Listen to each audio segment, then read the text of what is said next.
안녕하세요. 정치를 품격 있게 풀어드리는 정치클래스TV의 심상만입니다. 오늘은 인도 언론 ORF에 올라온 한류 분석 기사를 살펴보겠습니다. 한류와 글로벌 파워에 대하여 한국의 소프트 파워 레슨. 한류는 소프트 파워라는 악기를 사용하여 한국은 문화적 영향으로 세계를 휩쓸었습니다. 유비쿼터스한 존재로 인해 한국의 미디어와 문화에 노출되지 않는 것은 어렵습니다.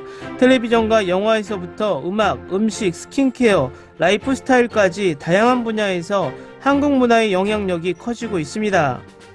조셉 나이는 소프트 파워를 강요나 지불보다는 유인을 통해 자신이 원하는 것을 얻을 수 있는 능력으로 정의합니다.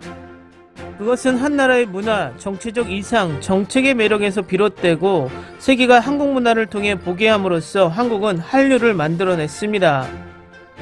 이를 통해 국제적 이미지를 완전히 바꾸지는 못하더라도 재정립할 뿐만 아니라 세계적으로 한국의 가시성을 높이는 전략적 자산을 창출하려고 시도해 왔습니다. 한류를 이해하기 위해서는 한국의 역사, 특히 제6공화국의 역사를 이해하는 것이 중요합니다.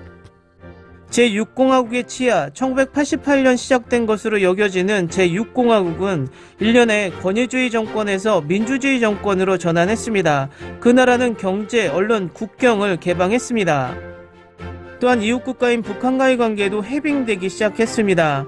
그러나 이러한 성장은 1997년 아시아 금융위기 동안 국제통화기금에 의해 구제금융에 의해 야기된 구조조정 조치에 의해 교정된 장애물에 부딪혔습니다.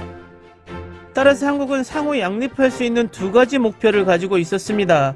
첫째는 한국 경제의 성장을 돕기 위한 수익 창출이고, 둘째는 세계 각국과 관계를 구축하면서 세계적으로 이미지를 바꾸기 위한 것입니다. 한국은 1990년대에 고립주의 고치에서 벗어났으며, 한류는 한국의 여러 문제에 대한 해결책이자 한국이 계획하고자 하는 새로운 정체성에 결정적인 역할을 했습니다. 한국에게 한류는 여러 부분에 걸쳐 장기적인 생존력과 가시성을 보장해 주었습니다.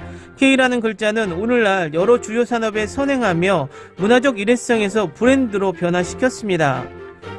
문재인 대통령이 코비드19 대유행 검역을 K검역관이라고 부르는 등 한국은 이 브랜드를 다른 분야로 확장하는 것을 주저하지 않고 있습니다. 이는 한류는 그 이전에 생겨나고 앞으로도 유행할 많은 소셜미디어 유행과 비슷한 운명을 맞이할 뿐만 아니라 앞으로 세계에 한류가 많은 관여를 할 것으로 볼 수 있다는 것을 의미합니다.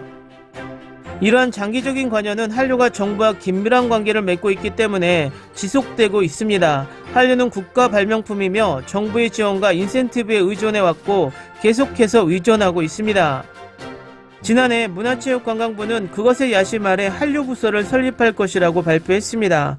다만 한국 정부가 한류를 통해 이상적 이미지를 보여주려 하는 동안 한국 정부가 세계에 보여주고 싶은 것이 그것일 뿐만이라고 주장하기는 어려울 것입니다.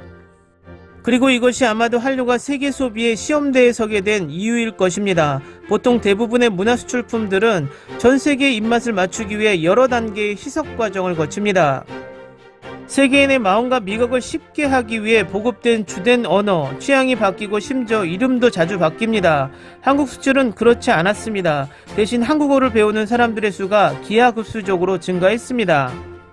김밥과 비빔밥 등 음식마저 살아남았습니다. 한류를 포함한 26개의 한국어 단어가 옥스퍼드 영어사전에 등재된 것이 좋은 예입니다. 문재인 대통령은 이러한 추가 조치에 대응하여 한국어를 한국의 소프트파워인 한글이라고 불렀습니다. 한국은 1990년대 고립주의 고치에서 벗어났으며 한류는 한국의 여러 문제에 대한 해결책이자 한국이 계획하고자 하는 새로운 정체성에 결정적인 역할을 했습니다. 오늘날 한류는 단순한 의도된 목적에 그치지 않고 몇 걸음 더 나아갔습니다. 북한과 2018년 평화회담을 앞두고 여러 차례 콘서트를 열었을 때 공공연한 무기로 사용되고 있으며 은밀하게 남한의 생활 방식을 공유하는 도구로 사용되고 있습니다. 2030 SDG를 대통령 특사로 홍보하며 인기밴드 방탄소년단이 유엔 총회에서 공연하고 연설했습니다. 이 같은 노출은 2017년 발표한 공공외교계획의 일환입니다.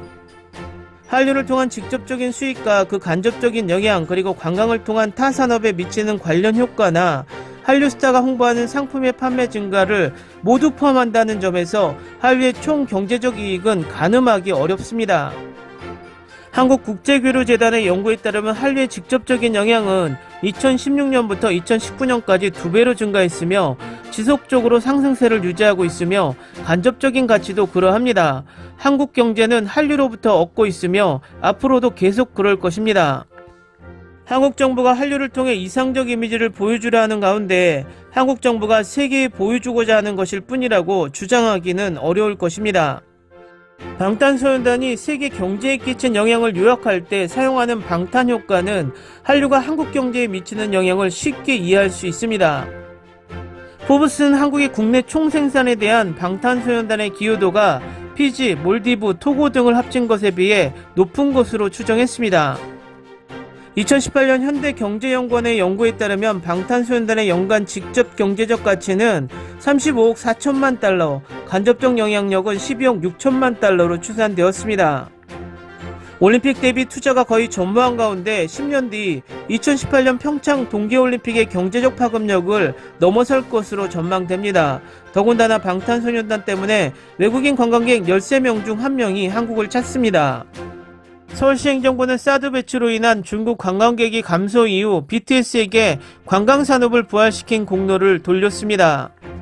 한류와 그 다양한 측면은 오늘날 매우 대중화되어 일부 그룹들 스스로가 정치에 무관심함에도 불구하고 그들의 세계적인 팬 네트워크는 종종 액션과 행동주의를 주도합니다. 2020년 미국 인종차별 시위 때 팬들의 해시태그가 인종차별주의 감시망을 습격해 정부와 인식을 공유했고 단체로 $100 이상을 기부했습니다. 칠레 정부는 죽음에 대한 의문을 제기하고 인권 침해와 침묵을 비판하는 역할을 한 국제 K-POP 팬들의 계속되는 시위와 시민 불안을 비난했습니다. K-POP은 현재 알제리에 있는 시리아 난민들 사이에서 유엔을 비롯한 난민기관들이 대화의 출발점으로 사용하고 있기도 합니다. 그러나 한류가 한국의 이미지를 바꾸는 역할을 했지만 외교적인 이미지의 도구로 볼 수도 없고 해서도 안 됩니다. 예를 들어 그것은 한국의 이웃국가인 북한과 전쟁 중이라는 사실을 지울 수 없을 것입니다. 징병제가 있는 국가로서 18세에서 28세 사이의 남성들은 군복무를 해야 합니다. 그 연령대의 몇몇 K-POP 스타들과 함께 한국의 주요 초점과 세계적인 정체성 사이에서 충돌이 있습니다. 나이 연장은 가능했지만 완전한 면제는 나머지 한국 사회의 갈등으로 이어질 것입니다. 게다가 그것은 한국 사회를 있는 그대로 보여줍니다. 다른 나라들과 마찬가지로 한국도 부자들은 점점 더 부유해지고 가난한 사람들은 더 가난해지면서 왜곡된 성장에 직면하고 있습니다. 오징어 게임과 기생충 같은 영화가 계급 불평등과 소득 격차에 깊이 관여하는 배경은 한국 사회의 평범한 삶입니다. 2009년 하버드 벨퍼 센터의 기사에서 조셉 라인은 한국 소프트파워의 잠재력에 대해 언급했습니다. 한국은 지리적으로 약자였던 국가에서 이젠 중요한 강국으로 서서히 떠오르고 있습니다. 나이 교수는 한국은 소프트파워를 생산할 자원이 있고 소프트파워는 역사를 통틀어 하드파워를 제약해온 지리적 한계에 얽매이지 않는다며 소프트파워를 얻기 위해 많은 자원 중 하나로 한국 문화를 부각시켰습니다. 12년 후 한류는 아마도 한국이 스스로를 재창조하기 위해 사용한 다양한 자원들 중 가장 성공적인 자원일 것입니다. 기사 잘 보셨나요? 오늘도 여전히 세계는 한류 분석을 쏟아내고 있습니다. 항상 이야기하듯이 해외 한류 분석은 어느 정도 비슷하기도 하고 또 일반적인 오류도 있습니다.